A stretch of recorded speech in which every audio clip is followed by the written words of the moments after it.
नमस्कार, आप देख रहे हैं बीपी गंगा। मैं हूं स्नेहलता और चलिए 10 का दस्तावेज क्या है आपको बताते हैं। बड़ी खबर उन्नाव से है। दर्दनाक सड़क हादसे में 6 लोगों के मौत की खबर। यहां तेज रफ्तार डंपर ने सड़क किनारे खड़े 4 लोगों को रौंद दिया। एक कार को टक्कर मारने के बाद डंपर कार समेत गहरे गड्ढे में गिर गया। हादसे में कार सवार 3 लोग समेत 6 लोगों की मौत हो गई। घंटों की मशक्कत के बाद लोगों को रेस्क्यू किया गया। हादसे की सूचना पर मौके पर एसपी समेत कई थानों की पुलिस पहुंची। सभी लोगों के शव को निकालकर पोस्टमार्टम के लिए भेजा गया। यह हादसा हुआ है अंचलगंज के थाने से लगता हुआ कानपुर लखनऊ हाईवे पर। एक चौराहा है, वहीं यह दर्दनाक हादसा हुआ। मौके पर चीख पुकार मची रही। डंपर के बेकाबू हो जाने के बाद कैसा मंजर रहा, ये आप देखिए, अंदाजा लगाइए। तस्वीरें विचलित कर सकती हैं। दर्दनाक सड़क हादसा, 6 लोगों की मौके पर मौत।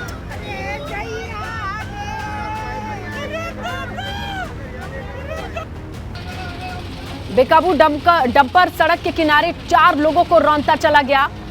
एक कार को टक्कर मारी, कार समेत खड्डे में गिरा। हादसे में कार समेत 3 जो लोग मौजूद थे, बाकी 3 लोग यानी 6 लोगों की मौके पर मौत। उत्तर प्रदेश में रोडवेज बस का सफर महंगा होने वाला है। साल 2020 के बाद अब 23 में रोडवेज का किराया बढ़ने जा रहा है। इस बार किराया 25 पैसे प्रति किलोमीटर के हिसाब से बढ़ेगा।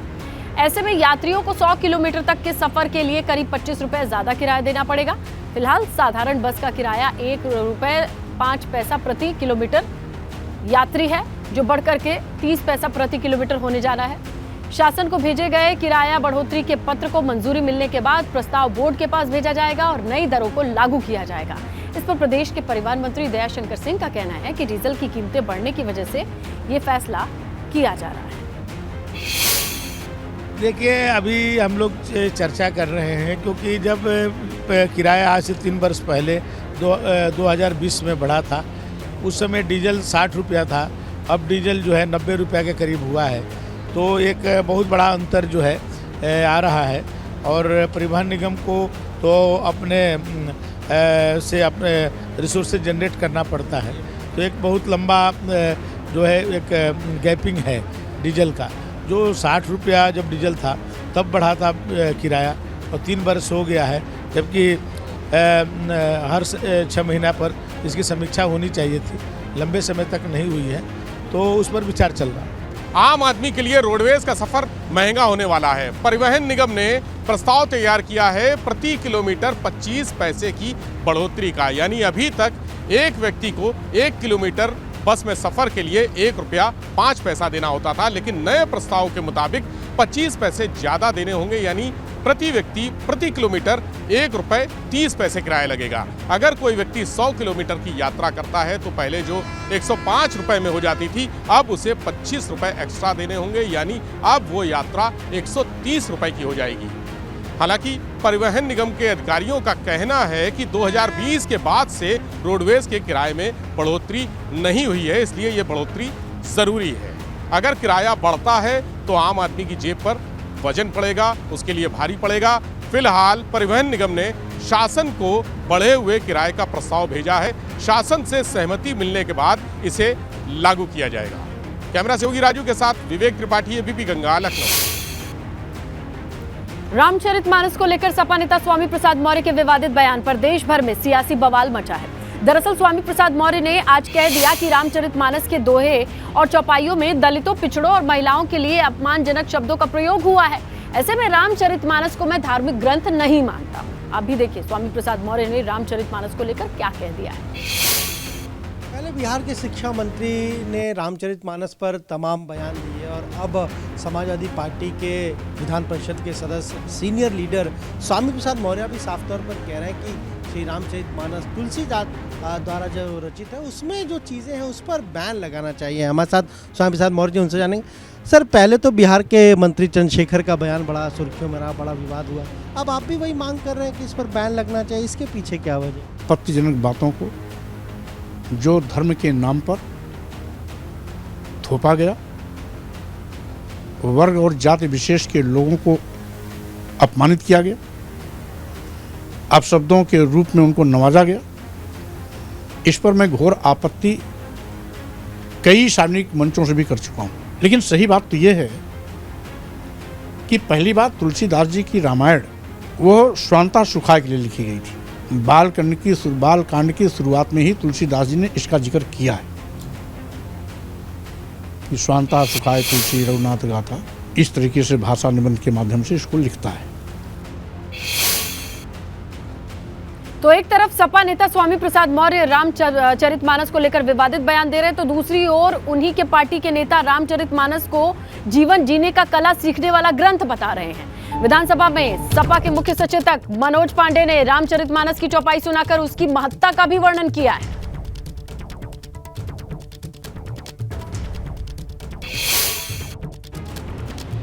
भगत हीन नर सोहे कैसा, बिनु जल वरदी देखें जैसा। अब ये देखने की अलग अलग बात है।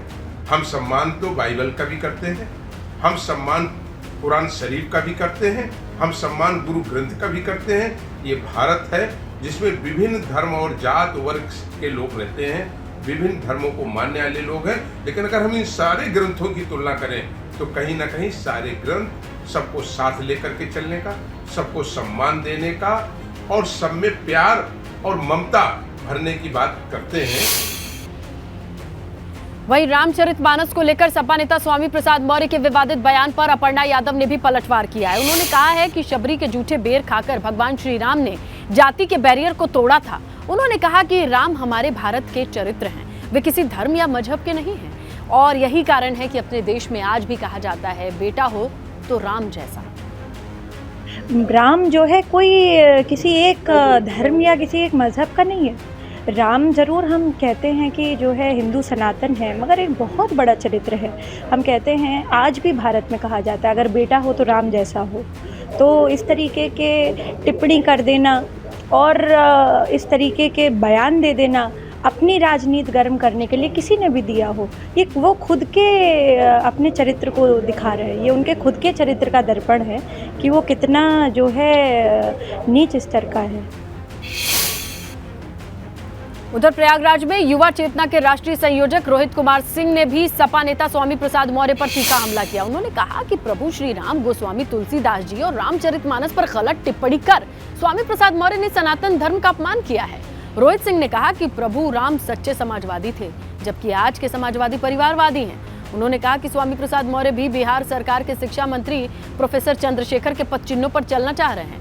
उन्हीं के बयान के समाजवादी पार्टी के उनके बयान में समाजवादी पार्टी का हाथ है। समाजवादी पार्टी के वरिष्ठ नेता स्वामी प्रसाद मौर्य के द्वारा जिस प्रकार से प्रभु राम, तुलसीदास जी और रामचरितमानस के ऊपर घिनौने बयान दिए गए हैं, हम उसकी निंदा करते हैं। भगवान राम से बड़ा समाजवादी कोई नहीं था, और जो लोग समाजवाद की बात करते हैं वो तो सिर्फ परिवार का उद्धार करने में लगे हुए हैं। बिहार सरकार के शिक्षा मंत्री प्रोफेसर चंद्रशेखर के बयान का कॉपी करते हुए जिस प्रकार से स्वामी प्रसाद मौर्य ने यह बयान दिया है, मुझे तो लगता है कि कहीं न कहीं समाजवादी पार्टी के नेतृत्व के ओर से उन्हें निर्देशित किया गया है प्रभु राम के अस्तित्व पर सवाल उठाने के लिए। स्वामी प्रसाद मौर्य जी, आप अपने बयान से पीछे जाइए। लगातार उत्तर प्रदेश में और लोकसभा के चुनावों में समाजवादी पार्टी हारते जा रही है, इसके बाद भी बुद्धि नहीं आ रही है। वहीं विश्व हिंदू परिषद के मेरठ प्रांत के प्रांत मंत्री डॉक्टर राम कमल गुप्ता ने भी रामचरितमानस को लेकर स्वामी प्रसाद मौर्य के बयान को गलत बताया। उन्होंने कहा कि स्वामी प्रसाद मौर्य पर सरकार से कानूनी कार्रवाई होनी चाहिए, ऐसी उन्होंने मांग भी रखी। एक विषय जो ये स्वामी प्रसाद मौर्य जी ने हिंदू समाज को कलंकित करने का प्रयास किया है, ये स्वयं में स्वामी प्रसाद, स्वामी भगवान को कहते हैं, प्रसाद भगवान का होता है। ये सरासर एक मुस्लिम समाज को खुश करने के लिए ऐसा बयान दिया गया है जो कि राजनीति से प्रेरित है। मेरा एक मानना है कि स्वामी प्रसाद मौर्य को अपनी वाणी को संयमित करना चाहिए। यदि अगर ये ऐसा ही बयान देंगे तो विश्व हिंदू परिषद बजरंग दल इसका जबरदस्त विरोध करेगा। लखनऊ में भाजपा प्रदेश कार्य समिति की बैठक हुई, जिसमें 2024 लोकसभा चुनाव के साथ निकाय चुनाव का जो रोड मैप है उस पर चर्चा हुई है। बैठक के बाद पार्टी नेताओं ने दावा ये किया है कि इस बार लोकसभा चुनाव में सभी 80 सीटें जीतेगी पार्टी और इसी के लिए रणनीति भी बनाई जा रही है। मिशन 2024 को लेकर भी चर्चा हुई और इस दौरान बूथ से लेकर जिला और प्रदेश स्तर तक संगठन को मजबूत करने पर जोर दिया गया। बैठक के बाद भाजपा के प्रदेश अध्यक्ष भूपेंद्र चौधरी ने कहा कि निकाय और लोकसभा चुनाव 2024 को लेकर पार्टी ने रोड मैप तैयार कर लिया है और अब इसी रोड मैप पर बीजेपी आगे बढ़ेगी। 2024 के लिए बीजेपी का क्या रोड मैप रहेगा, इसे लेकर आज प्रदेश कार्य समिति की बैठक हुई। 7 घंटे तक ये प्रदेश कार्य समिति की बैठक चली। बैठक के बाद हमारे साथ प्रदेश अध्यक्ष भूपेंद्र चौधरी जी, उनसे जानेंगे सर क्या रोड मैप तय हुआ 2024 के लिए, मिशन 80 के लिए। एजेंडे में जो राष्ट्रीय कार्य समिति में विषय आए थे उन विषयों की चर्चा के लिए, क्योंकि कार्य विस्तार की दृष्टि से हम अपने संगठन में इस तरह की चर्चा हमेशा करते हैं, तो आज की बैठक हुई है। केंद्र ने कहा 26 तारीख तक सभी प्रदेशों की कार्य समिति की बैठक होनी है। हमने आज 22 में की है, आगे 5 तारीख तक जिलों की बैठकें होनी है, फिर 12 तारीख तक मंडलों की बैठकें। तो अलग अलग हमारे कार्यक्रम अभियान हैं।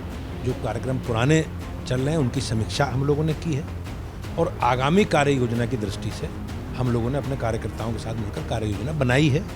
उसमें लोकसभा चुनाव भी है, नगर निकाय चुनाव भी है, एमएलसी का चुनाव भी है और हमारे संगठनात्मक कार्यक्रम, हमारी वैचारिक कार्यक्रम जो नियमित रूप से चलते हैं वो कार्यक्रम है। वहीं भाजपा प्रदेश कार्य समिति की बैठक के दौरान सीएम योगी पार्टी नेताओं की जीत का मंत्र देते नजर आए। उन्होंने अपने संबोधन में कहा कि उपचुनाव में बीजेपी ने जीत हासिल की है और भाजपा का विजय रथ बरकरार है। इसके साथ उन्होंने कहा कि G20 की अध्यक्षता भारत के लिए बड़ा अवसर है। तो नारा 2019 में लगा था भारत के अंदर कि मोदी है तो मुमकिन है। आज मोदी है तो मुमकिन है, ये केवल भारत का नारा नहीं बल्कि वैश्विक नारा बन चुका है, वैश्विक मंत्र बन चुका है। उत्तर प्रदेश के अंदर 2 उपचुनाव आजमगढ़ और रामपुर के लोकसभा क्षेत्र के संपन्न हुए थे। विधानसभा चुनाव की तर्ज पर तमाम राजनीतिक विश्लेषकों के पूर्वानुमानों को दरकिनार करते हुए फिर भारतीय जनता पार्टी के कार्यकर्ताओं के परिश्रम से आदरणीय प्रधानमंत्री मोदी जी के मार्गदर्शन और नेतृत्व में भारतीय जनता पार्टी ने दोनों उपचुनाव में विजयश्री प्राप्त करके फिर से अपनी विजेता की भूमिका को बरकरार रखा। G20 की अध्यक्षता का अवसर भारत के पास है। प्रधानमंत्री मोदी जी के नेतृत्व में G20 इस दौरान दुनिया के अंदर वैश्विक समृद्धि, लोक कल्याण और मानवता के कल्याण के मार्ग को प्रशस्त करने जा रही है और भारत को यह अवसर प्राप्त हुआ है। भारत को अपनी सामर्थ्य दुनिया के सामने प्रस्तुत करने का अवसर प्राप्त हो रहा है और इस अवसर पर उत्तर प्रदेश जैसे राज्य को भी G20 समिट के साथ जुड़ने का अवसर प्राप्त होगा। यह हम सबके लिए सौभाग्य की बात है। याद करिए, जिस ब्रिटेन ने 200 वर्षों तक भारत में शासन किया था, आज उस ब्रिटेन को पछाड़ करके भारत आजादी के अमृत महोत्सव वर्ष में दुनिया की 5वीं बड़ी अर्थव्यवस्था बना है और बहुत शीघ्र प्रधानमंत्री मोदी जी के नेतृत्व में भारत दुनिया की 4थी बड़ी अर्थव्यवस्था बनने वाला है। सपा के राष्ट्रीय अध्यक्ष अखिलेश यादव हल्द्वानी दौरे पर हैं। इस दौरान अखिलेश यादव ने जोशीमठ समेत तमाम मुद्दों पर उत्तराखंड की भाजपा सरकार पर हमला बोला। उन्होंने कहा कि मुनाफा करने के नाम पर सरकार ने पर्यावरण को नुकसान पहुंचाया है, जिस कारण आज पहाड़ के लोगों की जिंदगी खतरे में है और जो खासकर एनटीपीसी की वजह से पहाड़ खोखले कर दिए हैं। ये उत्तराखंड के उस हिस्से के और उत्तराखंड के पूरे हिस्से के पहाड़ कच्चे माने जाते हैं। ये नए पहाड़ हैं। इन पहाड़ों में जो विकास और जिस तरीके से प्रिकॉशन लेकर के, सेफ्टी को लेकर के और जिस तरह का इन्वायरमेंटल कंसर्न दिखाना चाहिए था, यहाँ की सरकार ने नहीं दिखाया। मुनाफे के चक्कर में इन्होंने खासकर जोशीमठ और आसपास बर्बाद किया है। सुबह सपा अध्यक्ष ओपी राजभर मैनपुरी में एक निजी कार्यक्रम में शामिल हुए तो इस दौरान ओपी राजभर ने अखिलेश यादव पर जाति जनगणना के बयान पर तंज कसा। ओपी राजभर ने कहा कि अखिलेश यादव प्रदेश की 25 करोड़ जनता के हक की बात करते हैं, लेकिन क्या वो इस बात को लेकर सीएम योगी या पीएम मोदी से मिले हैं? जब उनकी सरकार थी तब उन्होंने न दलितों को याद किया, न पिछड़ों को याद किया। तब उनकी उन्होंने बात करते हुए कहा कि उन्हें कोई दूसरा ही चश्मा लगा हुआ था। क्या जातिवाद जनगणना को लेकर के प्रदेश की 25 करोड़ आबादी में जो जिनके हक की बात कर रहे हैं, क्या उनके लिए कभी मुख्यमंत्री से मिले?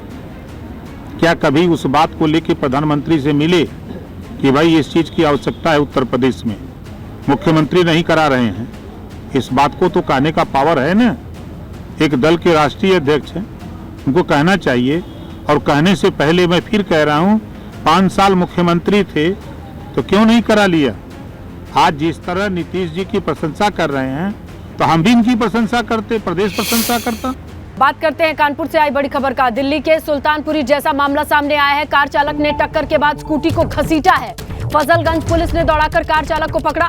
हादसे में घायल स्कूटी सवार 2 युवतियां, पुलिस ने इन्हें अस्पताल भर्ती कराया है। फजलगंज थाना क्षेत्र के गोविंदपुरी स्टेशन पुल का ये मामला। बड़ी खबर, ज्यादा डिटेल सहयोगी रतीश के पास है, फोन लाइन पर वो मौजूद है। रतीश, बताएं क्या है ये मामला और पुलिस डिपार्टमेंट की ओर से क्या कहा जा रहा है? देखिए, कार चालक ने एक टक्कर के बाद 1 किलोमीटर की स्कूटी को घसीटा है। पुलिस ने आरोपी कार चालक को पकड़ा है। दरअसल स्कूटी पर सवार 2 युवतियां अपने गंतव्य तक जा रही थी और उसके बाद कार चालक से उसकी भिड़ंत होती है और उसके बाद स्कूटी को करीब 1 किलोमीटर तक घसीटा जाता है। घायल छात्राओं को अस्पताल में पुलिस ने भर्ती कराया है घटना के बाद। और फजलगंज थाना क्षेत्र के गोविंदपुरी स्टेशन पुलिस का पुल का मामला है। फिलहाल घायलों को अस्पताल में भर्ती कराया गया है और पुलिस पूरे मामले की तफ्तीश कर रही है। घायलों की हालत कैसी है रतीश? फिलहाल चूंकि 1 किलोमीटर तक घसीटा गया है, इसलिए घायलों की हालत थोड़ी गंभीर बताई जा रही है, लेकिन उपचार के लिए पुलिस ने अस्पताल में उन्हें भर्ती कराया है। जी, कार चालक का क्या पता चल रहा है? तो हमारे सहयोगी रतीश जानकारी दे रहे थे। 1 किलोमीटर तक स्कूटी को घसीटते हुए कार चालक आगे बढ़ जाता है और गंभीर हालत में 2 युवतियां भर्ती हैं इस वक्त अस्पताल में। जोशीमठ में दरार वाले होटल माउंट व्यू और होटल मलारी इन को जेसीबी से तोड़ा जा रहा है। पहले होटल मलारी इन माउंट व्यू को हथौड़े की मदद से तोड़ा जा रहा था ताकि आसपास के भवनों को कोई नुकसान ना हो।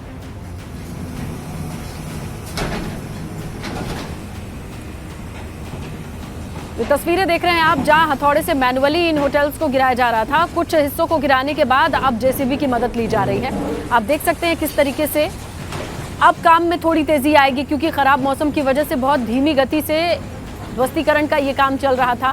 इन होटल्स को गिराने का जो काम मैनुअली चल रहा था, उसके बाद अब जेसीबी की मदद ली गई है। आसपास की जो बिल्डिंग और रोड है उसे बचाते हुए जेसीबी की मदद से मलारी इन माउंट व्यू को तोड़ा जा रहा है। जो शुरुआती मंजिल थी वो हथौड़े से तोड़ी गई, हाथ से तोड़ने की कोशिश की गई ताकि आसपास जो बिल्डिंग है, जो चीज़ें हैं वो नुकसान के दायरे में ना आए। लेकिन अब जाकर के जेसीबी के सहारे तेजी से इन होटल्स को तोड़ा जा रहा है। आप देखिए, काफ़ी हद तक तोड़ा जा चुका है।